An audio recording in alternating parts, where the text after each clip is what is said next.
우리 함께 찬송하겠습니다. 찬송가 191장 내가 매일 기쁘게. 우리 함께 191장 찬송하겠습니다. 내가 매일 기쁘게 순례의 길 행함은 주의 팔이 나를 안보함이요. 내가 주의 큰 복을 받는 참된 비결은 주의 영이 함께함이라. 성령이 계시네. 할렐루야 함께하시네. 좁은 길을 걸으며 밤낮 기뻐하는 것 주의 영이 함께함이라. 전에 죄에 빠져서 평안함이 없을 때 예수 십자가의 공로 힘입어 그 발 아래 엎드려 참된 평화 얻음은 주의 영이 함께함이라. 성령이 계시네. 할렐루야 함께하시네. 좁은 길을 걸으며 밤낮 기뻐하는 것 주의 영이 함께함이라. 나와 동행하시고 모든 염려하시니 나는 숲의 새와 같이 기쁘다. 내가 기쁜 마음으로 주의 뜻을 행함은 주의 영이 함께함이라. 성령이 계시네. 할렐루야 함께하시네. 좁은 길을 걸으며 밤낮 기뻐하는 것 주의 영이 함께함이라. 세상 모든 욕망과 나의 모든 정욕은 십자가에 이미 못을 박았네. 어두운 밤이 지나고 무거운 짐 벗으니 주의 영이 함께함이라. 성령이 계시네. 할렐루야 함께하시네. 좁은 길을 걸으며 밤낮 기뻐하는 것 주의 영이 함께함이라. 아멘. 기도하겠습니다. 하나님 아버지 감사합니다. 오늘도 아버지 하나님께서 저희 모든 성도님들의 삶을 눈동자와 같이 지켜주실 것을 믿고 감사드립니다. 생업에도 직장과 모든 하는 일들 가운데 복의 복을 허락하여 주셔서 하나님이 주시는 복과 은혜로 늘 충만한 삶을 살아갈 수 있도록 아버지 하나님께서 보살펴 주옵소서. 자녀들의 아버지 하나님 학업도 지켜주시고 아버지 하나님 모든 생사화복 하나님께서 다스려 주셔서 우리에게 날마다 말씀으로 은혜 베풀어 주시고 성령의 인도하심을 따라 아버지 하나님 이 시대를 분별하며 살아가는 성숙한 믿음의 자녀들로 날마다 자라나는 역사가 나타날 수 있도록 도와주옵소서. 오늘도 아버지 하나님께서 그 길로 힘있게 자라나라고 하나님의 말씀 주십니다. 이 말씀을 통해서 우리 10년 가운데 아버지 하나님 주님을 더욱더 닮아가고 주님의 뜻을 이루고자 하는 열망이 있을 수 있도록 도와주옵소서. 이 시간 홀로 영광 받아주시고 함께하여 주실 줄 믿사오며 예수님 이름으로 기도합니다. 아멘. 하나님 말씀 로마서 7장 4절로 6절 말씀 함께 봅니다. 로마서 7장 4절로 6절 말씀 제가 읽겠습니다. 그러므로 내 형제들아 너희도 그리스도의 몸으로 말미암아 율법에 대하여 죽임을 당하였으니 이는 다르니 곧 죽은 자 가운데서 살아나신 이에게 가서 우리가 하나님을 위하여 열매를 맺게 하려 함이라. 우리가 육신에 있을 때에는 율법으로 말미암는 죄의 정욕이 우리 지체 중에 역사하여 우리로 사망을 위하여 열매를 맺게 하였더니 이제는 우리가 얽매였던 것에 대하여 죽었으므로 율법에서 벗어났으니 이러므로 우리가 영의 새로운 것으로 섬길 것이요 율법 조문에 묵은 것으로 아니할지니라. 아멘. 하나님의 자녀들에게 가장 중요한 것이 무엇이냐면 하나님이 나와 함께 살고 계심을 인정하고요. 이것을 믿는 믿음으로 날마다 삶 속에서 하나님 의지하고 하나님의 인도하심에 순종하는 것입니다. 이것이 바로 하나님이 우리에게 원하시는 믿음의 삶이에요. 하나님께서 이 믿음의 삶을 주시고자 예수 그리스도를 이 땅에 보내셨습니다. 아담과 하와가 범죄함으로 죄가 이 땅에 들어온 그날 하나님께서는요, 여자의 후손으로 사탄의 머리를 깨부수겠다. 이 구원의 메시지를 이미 주셨어요. 그리고 하나님께서는 그 구원의 메시지를 구약의 모든 선지자들과 말씀들을 통해서 점진적으로 더 섬세하게, 더 확실하게 드러내 보여주심으로써 그 구원자가 바로 예수 그리스도시구나. 우리가 그것을 알 수 있도록 인도해 주셨죠. 그 가운데에 들어있는 것이 율법입니다. 우리가요, 바리새인들 때문에 율법을 굉장히 안 좋게 생각하는데 하나님이 이스라엘 백성들과 언약을 통해서 하나님의 백성 삼으실 때 주셨던 것이 바로 율법이에요. 제사 제도제예요. 예수님께서 이 땅에 오시기 전까지 하나님께서는 우리가 이것을 통해서 하나님이 누구신지를 알고요. 하나님께서는 죄를 이렇게 싫어하신다. 이 죄를 어떻게 하면 벗어던질 수 있을까? 그렇게 몸부림치는 삶을 살 수 있도록 하나님은 도와주셨던 것입니다. 그래서요, 희생동물을 잡을 때도 얼마나 잔인합니까? 죄가 이렇게 우리를 난도질하고 회파시킨다라고 하는 것을 보게 하시려고 피를 뿌리게 하시고 동물의 몸을 해체시키게 하신 것 아니겠어요? 속속들이 들어가 있는 죄를 십자가 보혈로 단번에 말끔히 씻어버리시겠다라고 하는 것을 이스라엘 백성들에게 예표적으로 보여주신 것이 율법과 제사제도입니다.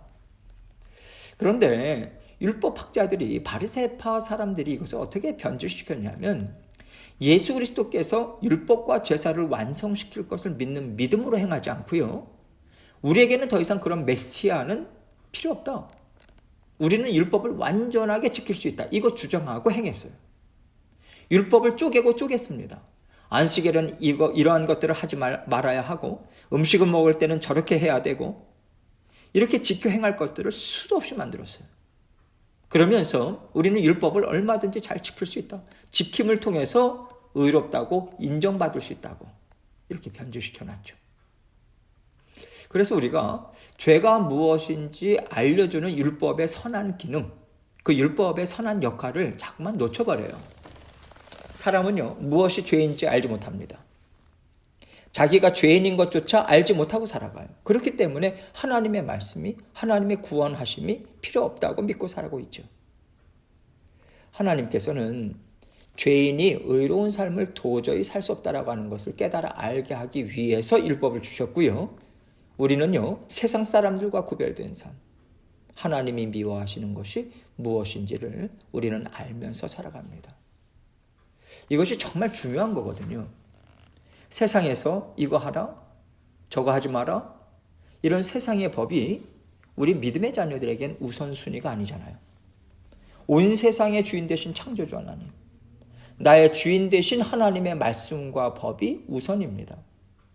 그래서 하나님이 미워하시면 우리도 같이 미워해야 되는 거예요. 이것이 율법의 근본 정신입니다. 율법 자체는 하나님이 우리를 위해서 주신 하나님의 말씀이에요. 오늘 말씀을 통해서 사도 바울은 율법과 예수 그리스도를 통한 은혜를 계속해서 비교하면서 얘기하고 있습니다. 율법의 완성이신 예수 그리스도의 십자가 구원 역사를 통해서 죄를 깨닫게 하시고 죄를 깨끗이 씻어내 주시는 일까지도 우리 주님께서 완전히 이루셨어요. 그래서 이제는 그 완전한 구원을 받아 누리면 되는데 이것을 따라오지 못하고 계속 거부하는 사람들이 있기 때문에 사도 바울은 그들을 나무라기도 하고 격려도 하면서 여러 가지 심정을 담아서 말씀을 주고 있습니다. 예수 그리스도로 인해서 구원을 얻은 것으로 끝난 것이 아니다. 하나님이 주시는 은혜와 복을 받아 누리는 더 풍성한 삶이 더 남아있다. 이렇게 바울은 오늘 말씀을 통해서 얘기해 주고 있는 것이죠. 4절 말씀 봅니다. 그러므로 내 형제들아, 너희도 그리스도의 몸으로 말미암아 율법에 대하여 죽임을 당하였으니 이는 다르니 곧 죽은 자 가운데서 살아나신 이에게 가서 우리가 하나님을 위하여 열매를 맺게 하려 함이라. 내 형제들아, 이 말은요, 단순히 호칭으로 불렀다기보다는 이미 우리는 예수님으로 인해서 한 형제가 되었기 때문에 마음과 생각 그리고 말씀을 쫓는 것에 있어서도 하나가 되어야 된다. 이 뜻이 담겨 있어요. 무엇으로 하나가 될 것인가? 예수 그리스도가 우리를 위해서 죽으셨고 부활하셨고 지금도 우리를 이끌어가고 계시다. 이 믿음으로 하나가 되어야 하는 거죠. 그래서 너희도 그리스도의 몸으로 말미암아 율법에 대하여 죽임을 당하였으니 이렇게 얘기하잖아요. 우리는 예수 그리스도를 믿는 믿음으로 우리 죄를 위한 십자가 대속의 죽으심에 우리는 동참했습니다. 율법은 우리에게 죄가 있다는 것을 가르쳐주고요. 죄가 있으니 하나님 앞에서 진노의 심판을 받을 것을 알려주는데 믿음으로 예수 그리스도와 하나 된 우리는 이미 죄값을 다 치른 셈인 거죠. 이는 다르니 곧 죽은 자 가운데서 살아나신 이에게 가서 우리가 하나님을 위하여 열매를 맺게 하려 함이라. 우리는 예수 그리스도와 함께 죽었기 때문에 더 이상 몽학선생 같은 율법으로 구원을 얻는 것이 아닙니다. 우리를 위해 죽으신 예수 그리스도와 함께 부활함으로 영생의 삶을 산다는 거예요. 이제는 부활하신 예수 그리스도와 함께 하나님을 영광되게 하고 하나님의 자녀다운 열매를 맺게 되었다. 이것을 지금 바울은 강조하고 있는 거죠. 5절입니다. 우리가 육신에 있을 때에는 율법으로 말미암는 죄의 정욕이 우리 지체 중에 역사하여 우리로 사망을 위하여 열매를 맺게 하였더니. 우리가 육신에 있을 때는 이라고 하는 것은 예수 그리스도와 함께 죽지 않고 자신의 힘으로 의롭다함을 인정받고자 무지애를 썼을 때를 가리켜요. 그 가운데서 율법으로 말미암는 죄의 정욕이 우리 지체 중에 역사하여 우리로 사망을 위하여 열매를 맺게 하였다. 이렇게 얘기합니다. 율법을 지키는 것이 구원을 준다고 믿고 하나님이 허락하신 제사제도를 통해서 죄 씻음까지 받아왔지만 율법으로 인해서 항상 죄를 깨닫고 죄라고 인정하는 자리에만 우리가 나오지는 않았다는 거예요. 때로는요, 율법이 말하는 죄가 정말 나에게 죄가 되는 걸까? 정말 죄일까? 이렇게 하나님을 대적하는 마음이 우리에게 늘 있어 왔다는 것입니다. 그래서요, 율법으로는 우리의 마음을 깨끗이 씻어내지를 못해요. 어쩔 수 없이 지켜야 하고요. 어쩔 수 없이 따라갈 수밖에 없는 두려움과 법이라고 하는 굴레에 갇혀서 우리가 살아왔다는 거죠. 그래서 율법으로는 마음 깊은 곳에 있는 죄성까지는 씻어내지 못하니 율법과 함께 살았을지라도 사망으로 가는 열매, 죄의 열매를 우리는 많이 맺을 수밖에 없었다라고 하는 것입니다. 6절입니다. 이제는 우리가 얽매였던 것에 대하여 죽었으므로 율법에서 벗어났으니 이러므로 우리가 영의 새로운 것으로 섬길 것이요 율법 조문에 묵은 것으로 아니할지니라. 그러나 이제는 우리가 얽매였던 것으로부터 자유로워졌다는 것인데 이것은요, 우리가 더 이상 죄를 안 짓고 살게 되었다는 뜻이 아니에요. 하나님은 성령을 통해서 우리에게 하나님을 더 사랑하기를 원하고 말씀에 더 순종하고 싶고 죄를 더 멀리하고 싶은 마음을 주십니다. 그래서 진정 하나님을 사모하고 하나님의 형상을 회복해서 살기 원하는 자원하는 마음, 헌신의 마음으로 우리는 죄를 깨닫고요. 죄를 미워하고 죄와 싸우는 일을 하게 되었다는 거죠. 이제는 자유함으로 진정한 순종과 사랑으로 하나님을 섬기는 삶을 살 수 있게 되었다는 것입니다. 그래서 이제는 율법 조문에 묵은 것으로 우리는 말씀을 지켜 행하지 않는다고 얘기하고 있는 거예요. 이것은요, 율법주의자들에게만 주시는 말씀이 아니라 오늘날 성령을 선물로 받고 살아가는 우리에게 더 와닿는 말씀이라고 생각합니다. 우리가 열심히 예배도 드리고요. 하나님의 말씀도 잘 분별하면서 살아가는 것 같지만 사실 우리의 죄성이요. 우리 육신의 정욕이요. 얼마나 빠르게 앞서 나갑니까? 그래서 우리는 마음으로 지은 죄, 생각으로 지은 죄가 정말 많이 있어요. 그러나 우리의 생각에서 우리의 마음에서 죄가 움직일 때 우리는 그 죄가 이끄는 대로 행하지 않습니다. 우리는 성령님과 함께 살기 때문에 죄를 깨닫고요. 하나님을 사랑하는 마음으로 죄의 생각을 따라가지 않아요. 죄가 우리를 자꾸만 이끌려고 할 때마다 하나님 죄송합니다. 예수 그리스도의 피로 저의 죄를 씻어주십시오. 이 죄가 저를 떠나가게 하시고 제가 이 죄를 원수마귀를 대적하는 심정으로 싸워 이길 수 있도록 도와주십시오. 기도하고 죄와 싸우는 능력을 공급받아서 죄를 다스리고 이겨요. 우리가 이 힘과 능력으로 사는 것이지 성령님의 도우심과 십자가 보혈이 없다면 우리가 바리새인들과 다를 게 뭐가 있겠습니까? 바리새인들의 교만함과 스스로 의를 이루려고 하는 것은요, 우리 본성이 아직도 남아있어요. 그러나 우리가 그들과 다른 점은 예수 그리스도의 대속의 죽으심을 받아들이고 믿고 의지하면서 살아간다는 겁니다. 그래서 우리는요, 말과 눈빛, 표정, 스쳐 지나가는 생각까지도 면밀히 살펴야 돼요. 이것들에도 하나님이 미워하시는 죄가 담겨 있었다라고 하는 것을 우리는 깨달아야 합니다. 죄에 대해서는요, 아주 작은 것까지도 속속들이 파헤치면서 우리가 다 깨달아 알기를 힘써야 돼요. 다른 사람의 죄를 속속들이 파헤쳐서 정죄하라는 게 아닙니다. 나의 속사람을 파헤쳐서 깨달아 알고 내 안에 임재하셔서 죄를 씻어주기 위해 언제나 함께 하시는 예수 그리스도 앞에 그 죄를 들고 나아가야 돼요. 우리 주님과 자주 만나야 되고요. 깊게 만나고요. 섬세한 마음까지 나누는 교제의 삶을 우리는 살아야 합니다. 그런 삶을 살 때 다른 사람의 죄가 보여도요, 우리가 섣불리 금방 판단하지 않게 돼요. 우리는 하나님을 더 사랑하니까요. 내 본성보다도 하나님을 더 사랑하고 내 육신보다도 하나님께서 새롭게 하신 내 영을 더 사랑하니까요. 그래서 나 자신을 보호합니다. 나 자신을 하나님이 기뻐 받으시는 산 제물로 드리는 데 집중해요. 바울은요, 오늘 말씀을 통해서 이러한 삶이 은혜로 살아가는 성도들의 삶이 되어야 하지 않겠는가.